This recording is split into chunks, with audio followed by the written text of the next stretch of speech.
పెళ్లి అంటే ఒక ప్రేమ, ఒకరినొకరు తోడుగా ఉండాలి అనే ఒక బంధం. కానీ ఈ దేశంలో కొన్ని పెళ్లిళ్ళు చావు కోసం ఏర్పాటవుతున్నాయి. ఇది తమిళనాడులో తిరుపూర్లోని రిధన్య అనే ఒక అమ్మాయికి జరిగిన ఒక ఇన్సిడెంట్ అందరినీ ఆశ్చర్యపడేలా చేస్తుంది. తను చనిపోతూ వాళ్ళ నాన్న మొబైల్కి 7 ఆడియో మెసేజ్లు అయితే పంపించింది. ఇలా అంటుంది, సారీ నాన్న, ఇక నా వల్ల కాదు, ఇక నేను భరించలేను అని చెప్పేసి పాయిజన్ తాగి సూసైడ్ చేసుకుని చనిపోయింది. కానీ ఇది నిజానికి ఒక అమ్మాయి కథ కాదు, ఇది మన సమాజంలో చెరిగిపోని ఒక మచ్చ. హలో మై డియర్ ఫ్రెండ్స్, నేను మీ మారి అప్డేటర్. అసలు ఒక ప్రాణం తీసుకునేంత బాధ తనకి ఏమొచ్చింది? తన పెళ్ళైన తర్వాత అసలు ఏం జరుగుండొచ్చు? తను వాళ్ళ నాన్నకి అలా మెసేజ్ పెట్టడానికి గల కారణం ఏంటి? తాను ఆ స్థితికి రావడానికి కారణం ఎవరై ఉంటారు అనే విషయాల గురించి, ఆ ఇన్సిడెంట్ గురించి pin to pin deep information తో అయితే ఈ వీడియోలో అయితే తెలుసుకుందాం. మీలో ఫస్ట్ టైం ఈ వీడియోని చూస్తుంటే వెంటనే సబ్స్క్రైబ్ చేసుకోండి, ఎందుకంటే నా నుంచి ఇలాంటి ఇన్ఫర్మేటివ్ కరెంట్ అఫైర్స్ ఇష్యూస్ లను డీప్ అనలైసిస్ చేసి ఇటు చిన్నపిల్లల నుంచి పెద్దవారి దాకా అందరికి అర్థమయ్యేలా 10 నిమిషాల్లో ఒక నాలెడ్జ్ పిల్ల అయితే ఎవ్రీడే ఒక వీడియోతో నేను మీ ముందుకు వస్తాను. మరి సబ్స్క్రైబ్ చేశారా? Thank you so much. ఇక లేట్ చేయకుండా అయితే వీడియోలోకి వెళ్ళిపోదాం. అసలు ఎవరి ఈ రిధన్య? ఈ రిధన్య అనే అమ్మాయి తమిళనాడులోని తిరుపూర్కి చెందింది. ఆమెకు 27 ఇయర్స్. తన తండ్రి పేరు అన్నాదురై. తను ఒక గార్మెంట్ వ్యాపారి, అంటే బట్టల వ్యాపారి అని అర్థం. తన మదర్ గారి పేరు జయసుధ. అయితే 2025 ఏప్రిల్ అయితే తనకి గ్రాండ్ గా అయితే మ్యారేజ్ జరిగింది, చాలా గ్రాండ్ గా. తన భర్త పేరు కవిన్ కుమార్, తనకి 28 ఇయర్స్. ఈ నేమ్ ని బాగా గుర్తుపెట్టుకోండి, ఎందుకో చెప్తా. కాంగ్రెస్ పార్టీ తిరుపూర్ జిల్లా అధ్యక్షుడైన ఆర్ కృష్ణం గారి మనవడు ఈ కెవిన్ కుమార్. వాళ్ళ ఫాదర్ పేరు ఈశ్వరమూర్తి, మదర్ పేరు చిత్రాదేవి. ఇంతవరకు చాలా బాగుంది, చాలా పెద్ద ఫ్యామిలీస్ ఈ రెండు కూడా. మరి కట్న కనుకలు కూడా బాగానే ఉంటాయిగా? ఖచ్చితంగా ఉంటాయి. మరి ఆ మ్యారేజ్ లో ఇవ్వబడిన ఈ డౌరీ గురించి కూడా మనం ఒకసారి చూద్దాం. రెండు పెద్ద ఫ్యామిలీస్ కదా, ఏమాత్రం ఇచ్చుంటారో. 100 పౌండ్ల బంగారం, అంటే దగ్గర 800 గ్రాములు అయితే ఉండొచ్చు. ఇంకా 70 లక్షలు విలువైన ఒక వోల్వా కార్ ఒకటి. బాగానే ఇచ్చారబ్బా, దగ్గర ఒక 1 కోటికి పైన అయితే డౌరీ అయితే తీసుకున్నాడు మనోడు. కానీ ఇన్ని తీసుకున్నా ఒక అమ్మాయి ప్రాణాలు బ్రతికించలేకపోయాడే. అసలు ప్రాబ్లం ఎక్కడొచ్చిందో చూద్దాం. వీళ్ళిద్దరిది కూడా ప్రేమ పెళ్ళి అయితే కాదు. ఇక్కడ అబ్బాయిది రాజకీయ కుటుంబం కావడం వల్ల ఒక పెద్దల సమ్మతంలో అయితే జరిగింది ఈ పెళ్లి. ఒక పెద్ద పొలిటికల్ బ్యాక్గ్రౌండ్ కలిగిన ఒక కుటుంబం.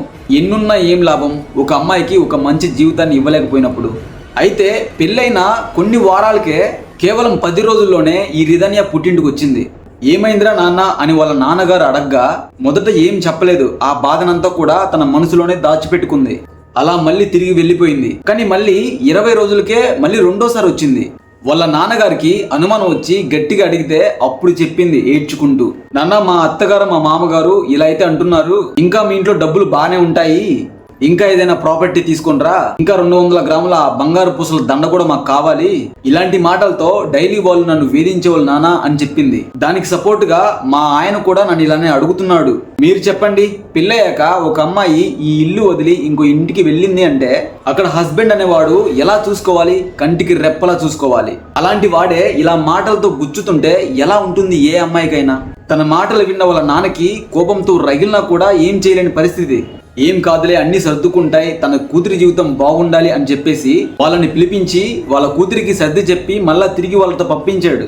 అప్పుడు ఆ అమ్మాయి అత్తగారు కూడా ఇలా అంటుంది, ఇంకోసారి ఇలా జరగవు అని చెప్పి మరి హామీ ఇచ్చి మరీ తీసుకెళ్లారు. కానీ అసలైన వేదనలు అప్పటి నుంచే స్టార్ట్ అయ్యాయి ఆ అమ్మాయికి. అవి ఎంతలా అంటే గదిలో తాళం వేసి ఒంటరిగా ఉంచేవాళ్ళంట. అలానే నిలబడు అని చెప్పేసి ఒక బానిసలు అయితే శిక్షించేవారట. అవన్నీ పాపం ఆ రిధన్య తట్టుకోలేకపోయింది. ఇక ఫైనల్లీ తన మైండ్ లో ఒకటే ఫిక్స్ అయిపోయింది. జూన్ 28న మొండిపాళ్యం పెరుమల్ అనే ఆలయానికి అని చెప్పి తన కారు తీసుకొని బయటకు వెళ్ళిపోయింది. కానీ అప్పటికే తను మెంటల్ గా చాలా విసిగిపోయింది. ఒక ప్లాన్ ప్రకారం సల్ఫాస్ జులాబు అనే టాబ్లెట్స్ అయితే తనతో తెచ్చిపెట్టుకుంది. అవి అల్యూమినియం ఫాస్ఫేట్ అనే ఒక కెమికల్ తో అయితే తయారు చేస్తారు. వీటిని ఎక్కువగా పొలంలో పురుగుల నియంత్రణ కోసం అయితే వాడతారు. అది చాలా ప్రమాదకరం. పేగులు, కాలేయం, మూత్రపిండాలు ఇలా మెల్లగా అయితే ఫెయిల్ అయిపోతూ ఉంటాయి. ఇంకా బ్రీత్ ప్రాబ్లం కూడా వస్తుంది, రక్తపోటు కూడా పడిపోతుంది. సరైన చికిత్స కనుక లేకపోతే కొన్ని గంటల్లోనే చనిపోయే అవకాశం అయితే ఉంటుంది. అలాంటి ప్రమాదకరమైన పాయిజన్ టాబ్లెట్స్ తనతో పాటు తీసుకెళ్ళింది.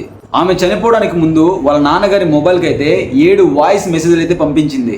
నాన్న, ఇక నేను నా భర్తతో నేను జీవించలేను, అతను తన కుటుంబం నన్ను చాలా హింసించారు, నేను తట్టుకోలేను, ఇకపై నన్ను ఎవరు రక్షించలేరు, నాతోని ఇది అంతమవ్వాలి నాన్న అమ్మ మీరు నాకు అన్ని ఇచ్చారు, నాకు కావలసిందల్లా ఇచ్చారు, కానీ నన్ను మన్నించండి, నేను ఇంకా వెళ్ళిపోతున్నాను అని చెప్పేసి ఈ విధమైన మెసేజ్లు పంపి ఇక ఏ మాత్రం ఆలోచించకుండా ఆ పాయిజన్ టాబ్లెట్స్ ను వెంటనే వేసుకుంది.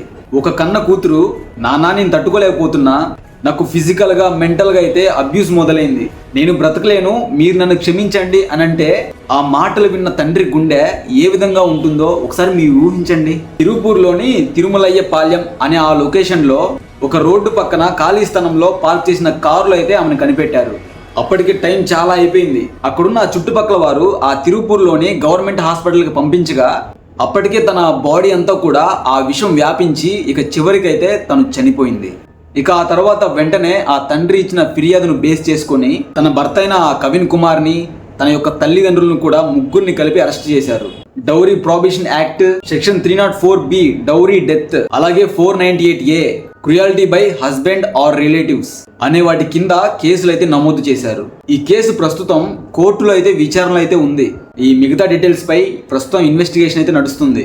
ఇది కేవలం ఒక రిధన్య కథ అయితే కాదు. ఈ దేశంలో ప్రతి గంటకు ఒక మహిళ ఈ డౌరీ వేధింపుల వల్ల తన ప్రాణాలని కోల్పోతుంది. ఈ చట్టాలున్నా వాటిని పాటించే నైతికత లేదు వీళ్ళకి. మన తల్లిదండ్రులే డబ్బులు ఇచ్చి మరీ పెళ్లి చేస్తున్నారు. అసలు ఈ పెళ్లి అంటేనే ఒక అమ్మాయిని కొంటున్నట్టు వ్యవహరిస్తున్నారు. అదేంటంటే అంత బంగారం, లక్షల్లో కారు ఇచ్చినా కూడా రిధన్యకి ఒక ప్రేమ, సరైన జీవితం మాత్రం ఇవ్వలేకపోయారు. ఇక్కడ ఒక్క క్షణం గనక చనిపోయిన రిధన్య గారు గనక ఆలోచించుంటే ఇప్పుడు ఈ క్షణం బ్రతికుండేది. ఇక్కడ బ్యాడ్ లక్ ఏంటంటే తనకు వచ్చిన పార్ట్నర్ కానీ ఆ ఫ్యామిలీ కానీ సరిగా లేదు. తను ఎలాగైనా పోరాడి డైవర్స్ తీసుకున్నా కూడా తనకి ఇంకా ఒక మంచి లైఫ్ ఉండేది అని నా అభిప్రాయం. అది ఏ పరిస్థితి అయినా చనిపోవడం కరెక్ట్ కాదు. మీరేమంటారు? అసలు ఈ భూమి మీద పుట్టిన ప్రతి ఒక్కరికి కూడా చావు ఉంటుంది. దాని టైం వచ్చినప్పుడు చూస్తున్నా నువ్వు, చెప్తున్నా నేను, అందరం పోతాం. అలాంటి ఆ చావుని మనకు మనమే కొని తెచ్చుకోవడం ఎంతవరకు కరెక్ట్ అంటారు? ఇప్పుడు మనం మాట్లాడకపోతే రేపు ఇంకో రిధన్య ప్రాణాలు పోయే అవకాశం ఉంటుంది. ఇప్పటికైనా ఈ సమాజం మేలుకోవాలి. ఈ డౌరీ అనే దురాచారం మీద మనం వాయిస్ రైజ్ చేయాలి. ఒక అమ్మాయి విలువ డబ్బుతో కాదు, ఆమె యొక్క జీవితం, ఆమె యొక్క హ్యాపీనెస్, ఆమె యొక్క మనసును చూసి చూడాలి. ఇక్కడ 100 పౌండ్ల బంగారం ఇచ్చారు, 70 లక్షల విలువ గల కారు ఇచ్చారు, కానీ బ్రతికే అవకాశం మాత్రం ఇవ్వలేదు. ఈ వీడియోని చూస్తున్నా మీకే మై డియర్ పేరెంట్స్, ఒకసారి మీ అమ్మాయికి ఏం కావాలో ఒకసారి అడగండి. తన మనసును మొదట మీరు అర్థం చేసుకోండి. మళ్ళీ ఇలా జరగకుండా మనందరి వాయిస్ రైజ్ అవ్వాలి. ఇక ఈ సైలెన్స్ చాలు. Let's speak for Ridhanya, let's speak for justice. ఇది విన్న తర్వాత మీ అభిప్రాయాన్ని కామెంట్లో తెలియజేయండి. ఇంకా ఎవరైనా సబ్స్క్రైబ్ చేసుకోకపోతే వెంటనే సబ్స్క్రైబ్ చేసుకోండి. మీరు నాకు కొత్త విషయం ఏమైనా చెప్పాలన్నా, ఇలాంటి వీడియోలను ఒక రీల్ ఫార్మేట్లో చూడాలన్నా డిస్క్రిప్షన్లో లింక్ ఉంటుంది, రండి, అక్కడికి రండి, మాట్లాడేసుకుందాం. Justice for Ridhanya, end dowry system, rise your voice. ఇంకో వీడియోతో మళ్ళా కలుద్దాం. జై హింద్, సైనింగ్ ఆఫ్, మారీ అప్డేటర్.